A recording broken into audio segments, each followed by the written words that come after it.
All right, guys, how's it going? I'm going to do a video for you on this guy. This is another Medford. This is the Medford Knife and Tool Praetorian Slim. The Praetorian is a family of knives. There you have another one. You can kind of see the resemblance in the body shape, the little grooves here. So this is the Praetorian. This is actually the Micro Praetorian T. Excuse me. There you go. It's a little thinner than the tie, but this is another Praetorian. This is the Praetorian Slim. Now, Greg Medford makes a Praetorian Slim flipper. Just has a flipper tab right here. I did not want a flipper, to be honest. I have really enjoyed the manual opening of this Medford Micro Praetorian. I love it. I absolutely love that. And I don't miss not having a flipper tab. Now, here is something that's kind of going to how I ended up here. All right. So if you followed me on Instagram and a little on this channel, although I don't get to put out as many videos as I want, I started out in the Spyderco line, you know, Spyderco's Benchmade kind of realm. This is actually my first Benchmade that I've ever gotten. And so I was really a Spyderco person, but started out here at this kind of level of knives. These are great knives, okay? Spyderco knives. And I started kind of getting into the hobby. And I sort of followed the hype, the YouTubers and the people that I watch. And just the hype in knives is all about the action, okay? The drop shut, glass smooth action. You know, you hear about these in knives like the Sebenzas, just this glassy, smooth action here. And a lot of people want this drop shut stuff, you know, where you drop the knife and the blade just falls closed, okay? And that's just a hyped thing. That's what a lot of people like. And I am very persuaded, I guess, and I just kind of follow what a lot of people seem to be talking about. And so I kind of got into that bandwagon of action, and I reached the, I believe, pinnacle of that action with my Norseman. I had a Grimsmo Norseman, and the action on that knife is touted as, I mean, anything Grimsmo is it's up there. I mean, it is way up there in that realm. And then I also had a Koenig Eris, and the Koenig is, I mean, the action on the Koenig, in my opinion, was actually nicer than my Norseman, just due to the weight of the blade of the Norseman being a little heavy. Anyway, different conversation. You know, I hit that peak. I hit the peak of drop shut knives. You know, these are like 6, 7, 8, you know, $950 for my Norseman. These knives were up there. And what I realized after owning those is the action wasn't enough for me to keep them. You know, I had to, if a knife was going to stay in my collection, the action wasn't enough for that to happen, okay? And ultimately, I ended up getting rid of both of those knives, and I've kind of landed more in the simple, smooth opening knives like the Chris Reeves and a lot of the Medfords. You know, this knife is on bearings. This is a bearing version, and according to Amy Medford, when I talked to her recently, all Medfords are moving to bearings, okay? This guy is on washers. To be honest, I was a little sad because I love how this feels. Like, this is just great. It's not drop shut. Like, it's not what a lot of people are after, but it's just a great, smooth action. And so I lean away from drop shut and I landed on more of these guys, and that is the case with this. You know, this is very smooth to open. It's just a great opening knife. The detent on this is phenomenal. I was actually a little worried because it's on bearings. A lot of times people, for some reason, really like stiffer detents, and when they have flipper knives, I guess that kind of helps it fly open, and you whack that comes out and all that, you know, woohoo. And To be honest, I had a Koenigaris, a Gen 4, recent batch, and people just rave about the detent and the action and all that stuff. And to be honest, the action was, I mean, it was phenomenal. It blow your mind. It was amazing. But the detent was stiff for me, and I was a little concerned about this. But this is, I can very easily operate this with my thumb, and yet, like, it's not coming out. So, like, I don't have to worry about it ever opening, but I don't really have to struggle to open this. And I'm not one of these people that flips open my knives and just, like, I don't do that. I honestly have become a person who prefers to just gracefully open the knife. You know, I love the Chris Reeves. You know, you just open it. I like that. I have found that I don't chase that action like I used to. And so this has been phenomenal for me. The action on this in that regard is great. It doesn't drop shut. It doesn't, you know, it's just not, it's not trying to do that. Greg isn't in that game. You know, that's not what he's really after, I don't believe. And so, you know, I will say the action is excellent for me. I absolutely love it. It's perfect.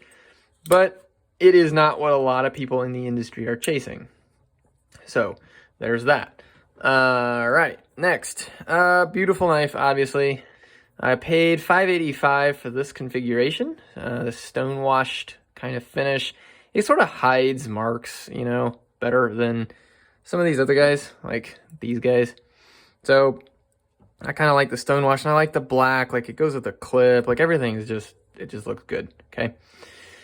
The clip on this, I was a little bit kind of bummed because a lot of Medfords come with these, like, fancy milled clips. And, you know, you spend almost $600 and you get, like, just a clip, and you're kind of like, oh, well, okay, whatever.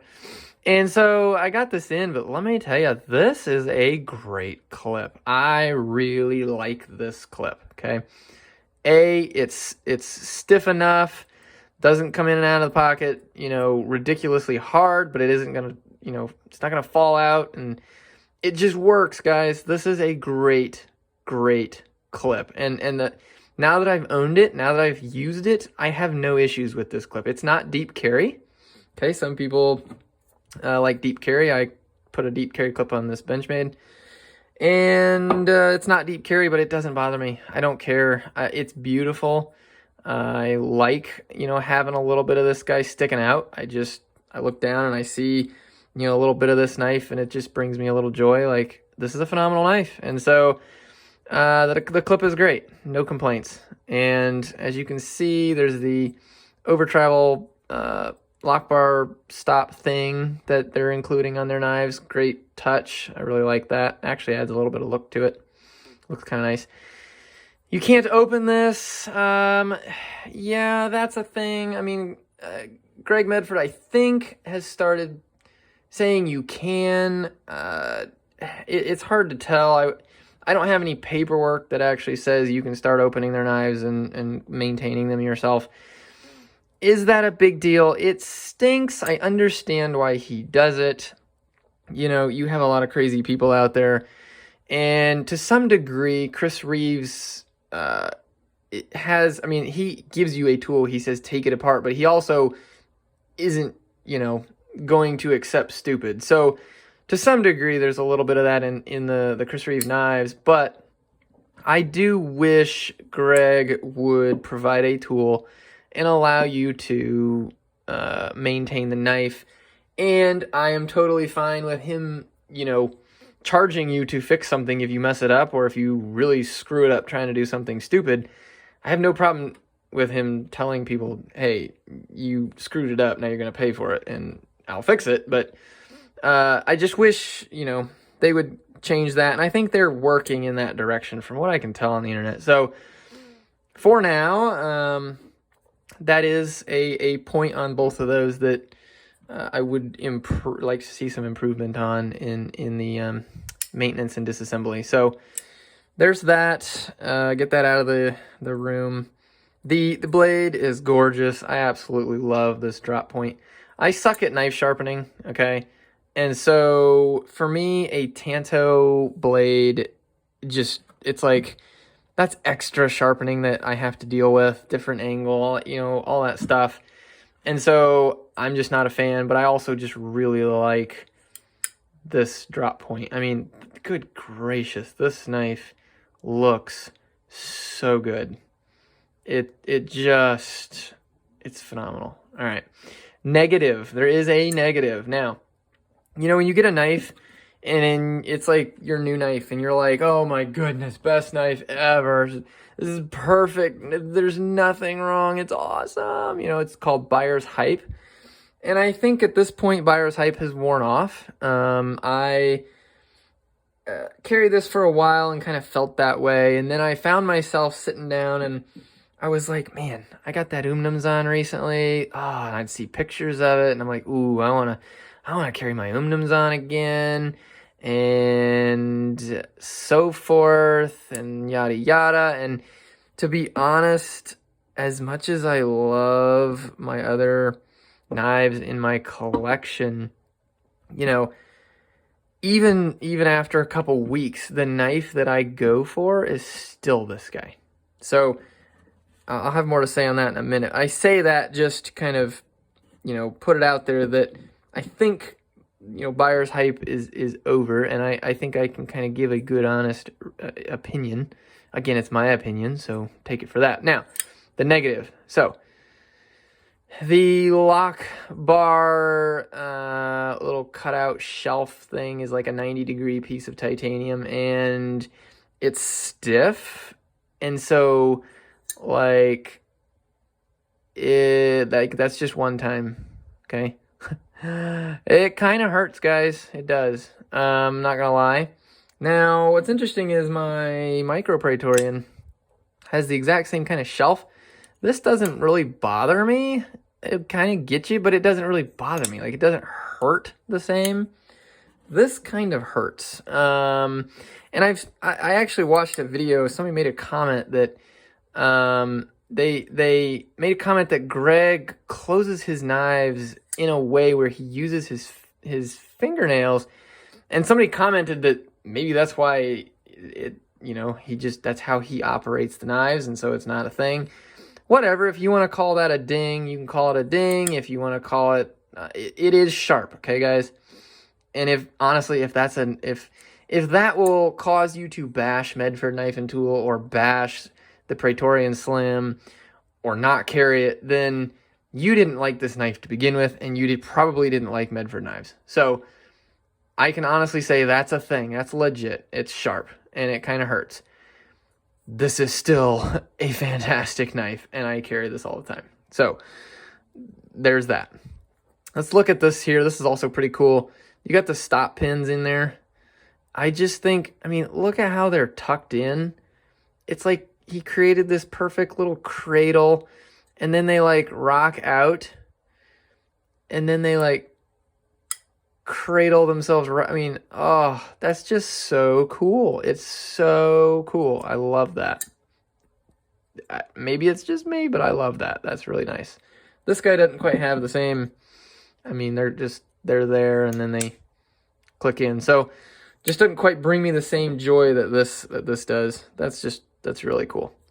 All right. Let's see. Lanyard hole. I don't plan on putting a lanyard on this. I've kind of gotten out of lanyards recently. I had them on several knives, and now I'm just like, nah, I don't know. So I'm not really doing much with the lanyards right now. All right. Let's look at this. So let me move him out of the way for a minute, and let me bring in some knives. And you'll notice something about these. Okay, I've done videos and I've talked about, this is like my favorite size. Like, this is where I've gravitated towards for a long time in my knife hobby.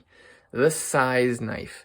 You know, I've often said that the small Sebenza 31 is the knife of all knives. This is the one knife that if you know, the world could only have a knife, I think every person could put this in their pocket. Like, you might get upset, you might really want, you know, your big beefy Umnumzans and stuff, but at the end of the day, the Sebenza the size, just everything about that is it's the everyman's knife. And I still think that's true. I really do. That's a different topic. I'll do a different video. But I've always liked this size knife. And I've also generally had something in this size, whether it was my Norseman or my Conegaris or whatever, and now the Umnumzan, okay? And you can see there's a big difference in here. And so what I often did was, when I go to work, even though I could go to work and carry a Spyderco Ladybug, to be honest, I'm not a hard use, I don't have to use a knife every day. I like to carry a bigger knife to work. It's just fun. I'm out all day. I don't know, I just like having a bigger knife when I go to work. That's just how it is. And when I get home and I want to go out with my family, wife and kids, like, I generally would gravitate towards something on the smaller side. So this is large, this is small. And so I play this game a lot, you know? Open the drawer. What do I feel like? I want something big. Okay, take this. Don't feel like something big. I'm going to take something small. Okay, take this, whatever.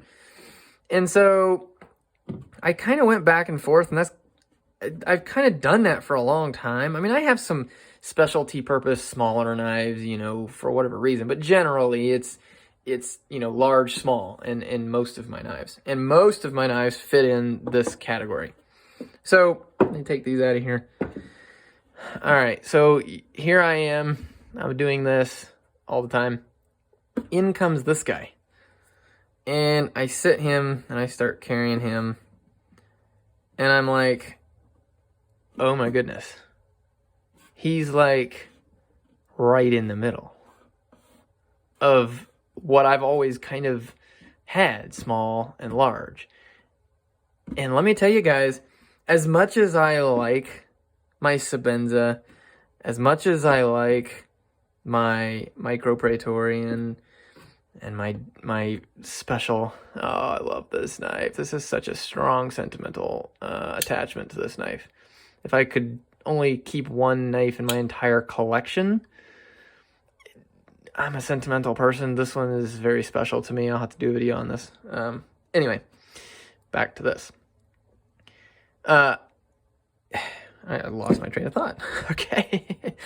All right. It's right in the middle, guys. So what I find happening is when I go to work, you know, back to the whole, you know, is buyer's hype over? Like, I still find myself looking in my collection going, what knife do I want to take to work? I want to take this, you know?